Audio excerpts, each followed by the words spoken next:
Hey, what's going on, people? I just left the gym, and here's something. I'm gonna talk about a lot of things in this video. I know that my audience is mostly male,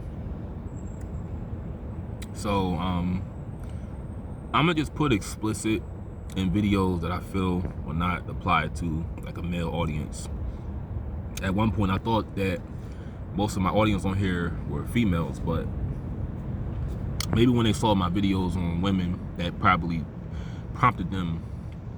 They got that incentive to unsubscribe from me, and that's fine. But I have not spoken to my brother. I haven't spoken to him. See some fire truck going by. I haven't spoken to him since September of last year. I'm not going to tell his business, but something happened to him as a kid, and my dad called me out of the blue one day. We didn't talk for like a whole year. I guess that was his way of breaking the ice.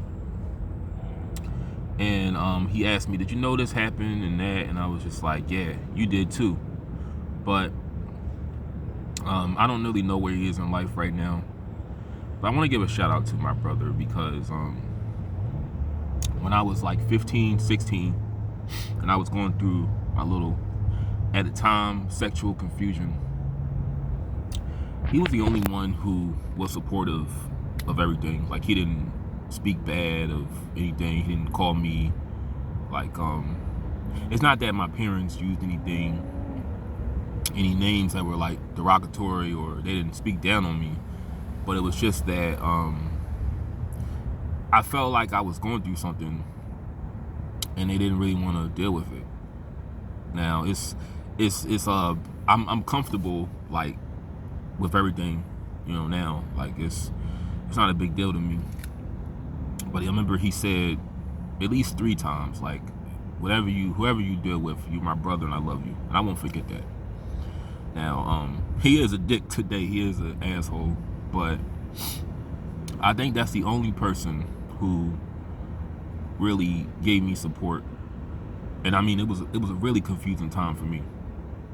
It was like real confusing. But I'm not confused anymore. But anyway, right now, I have this theory that maybe a lot of people would agree with me on. When you have sex with somebody and you exchange, fluids like DNA. Well, let me rephrase that. Not that you exchange fluids. Well, I don't want to get too gross, but when their DNA may come in contact with inside of you or whatever, they say that you start to become that person. Now, it's not necessarily bad for me, but let me tell you what I've been feeling lately. So this is how weird it is. I want to fast more. I fast during the day, mainly because there is nothing good to eat around my job. I don't really do microwavable food. There's like no good food around. Like when I find out that certain foods are cancerous, I'll stop eating them. A lot of microwavable food, a lot of processed foods are cancerous. So I'll stop eating them. And I'm not going to eat at a bunch of gas stations and fast food. That's cancerous itself. But I was the other day I was telling myself, you know what you should do? Take 10 years off your face, and you're gluten intolerant. You want your stomach to stop swelling up. You need to fast every other day. You need to just go on a water fast every other day. Your abs will show more, your chest will be a lot bigger, and your face won't look as 40-ish, because somebody said I look like I'm 40, but I would look a lot younger if I slimmed down. And that only came into mind last week and the middle of this week. And another thing is too, See, I never had anybody like want me to take off all my clothes off, and that never like happened before. Well, that chick in Atlanta that I met, she did during like the midst of it, but I've never ever had a female want me to take off all my clothes. It's always I've always had my shirt on. When I lost my virginity, I had a shirt on. Here's another thing too. I didn't have muscles back then, so I think that's probably what it probably was. But when I lost my virginity, I remember I had a blue long sleeve shirt on. So it's always been shirt on, sometimes pants off. But when someone is seeing you, and I'm confident with like my upper body, just not my stomach, a little bit.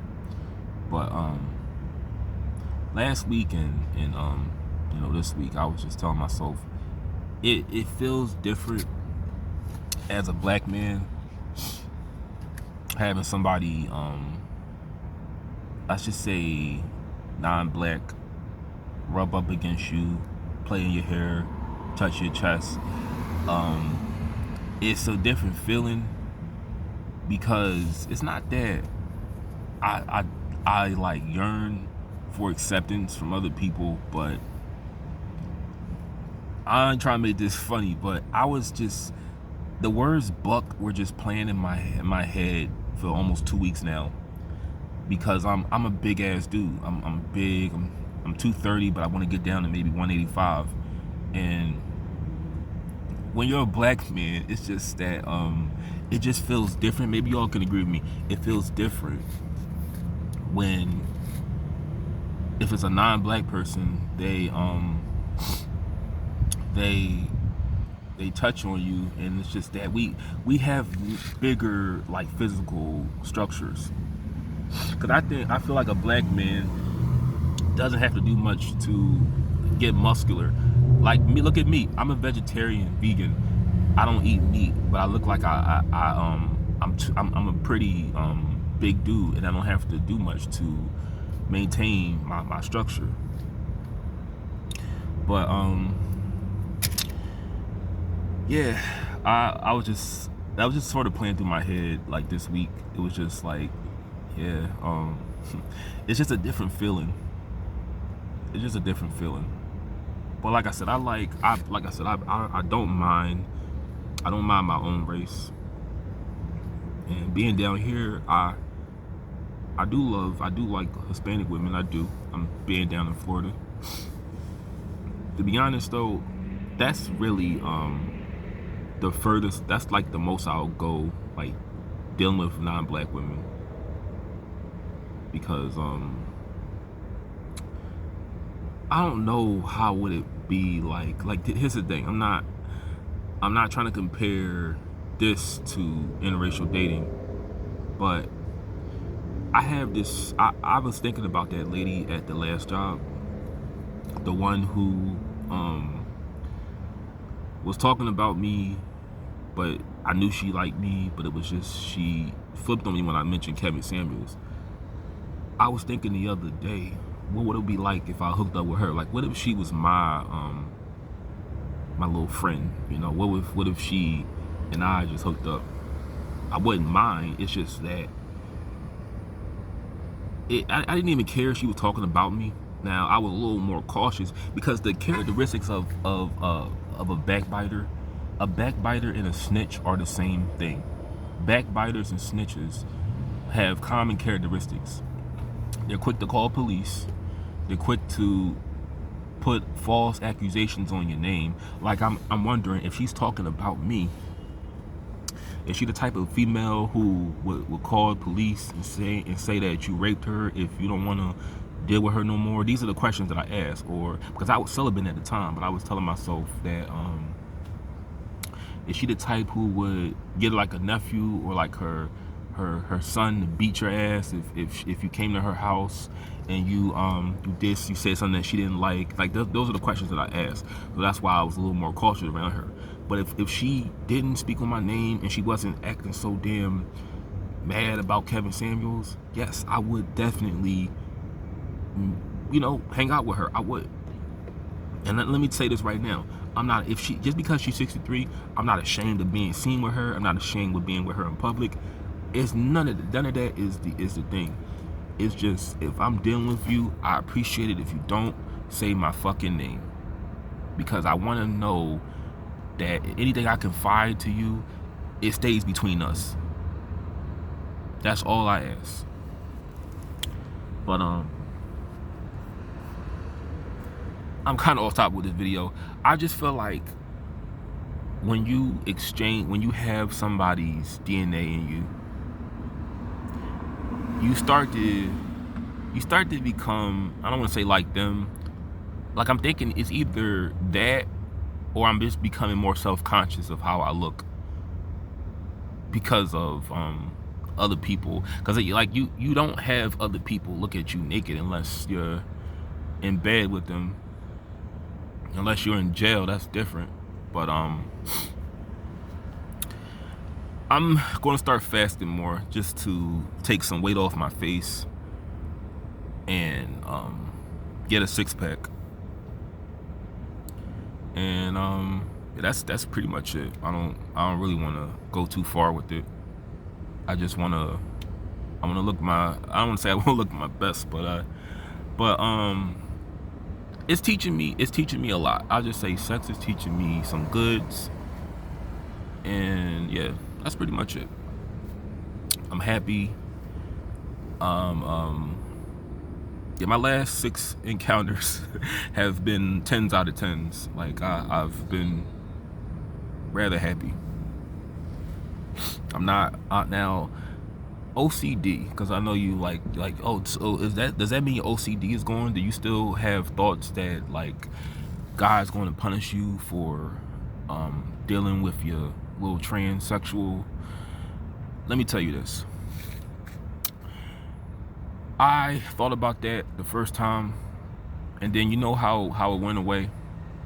It's not that I don't pray anymore. I still pray. I still fear God. But I told myself this. It's prisons still open. Mental hospitals still open. Jail still open. That school that Paris Hilton went to that fucked her up mentally is still open. I can list this football player named Lawrence Phillips. This guy could have been one of the greatest running backs ever, but his drinking and his problems with women fucked up his career. He's responsible for why Joe Montana had to retire. He missed that block and it fucked up Joe Montana's career and his career too. But before he played football, he was in this foster care home in LA. It was called McClearing Hall, one of the worst foster care systems ever. I believe it's shut down now, but that fucking foster home stayed open for many years. It didn't burn down. These prisons and these jails that abuse prisoners don't burn down. When's the last time, I'm gonna say this again, when's the last time that lightning just struck a police officer, a corrupt cop? There's a lot of corrupt cops out here, but when's the last time a cop was just struck by lightning? A nursing home director was struck by lightning. A warden at a jail struck by lightning. Correctional officer struck by lightning. They don't get struck by lightning. All the fuck shit that goes on in this world persists every day. So I tell myself this. I don't feel like what I'm doing is right or wrong. I don't want to really label it being right or wrong, because I look at it like this. Yeah, my morals are going down the drain, but why do the evil that really hurts people, why do they remain open, in business, but they condemn people who may just have different choices and partners? Like, not that this really applies to me, but I know that it's Pride Month, and usually, they pick at those parades and all that shit. Wouldn't that time be better served? And let me just tell you right now, I'm a little more liberal with sex, all I just say is this: don't do anything dangerous to your health. Don't fuck around with kids, and don't force anything on anybody. That's all. That's all I really promote. I'm gonna say this again: don't mess around with children. Not that people give a damn about kids, but don't mess with kids. Don't do anything harmful to your health. And whoever you're with, just treat them right. Don't force them into anything. Don't do nothing destructive to them. And treat them good. Just treat them like how you want to be treated. Don't be rough. But all these protesters at these pride parades, their time can be better spent picketing the fuck shit that goes on in these prisons or these jails or mental hospitals or any kind of institution that really tortures people. I'm gonna say this again: they remain open. They don't catch on fire. They don't mysteriously just blow the fuck up. It's like the people who do the most evil in this world, they live long lives. Ronald Reagan was shot. Cancer. That fucker lived till he was 80 years old. 1908, 04. No. I think Reagan was born 1911, died in 2004. So like 92. 92. I believe he died at 92. I know he was born 1911. But my point is this: the people who do the most evil, they don't get their karma. Because it's not that I'm questioning God. I will never question God. It's more like I'm questioning this whole thing of good and evil and karma. I'm questioning that, because where is the karma for all of these institutions that do wrong? Where's their karma at?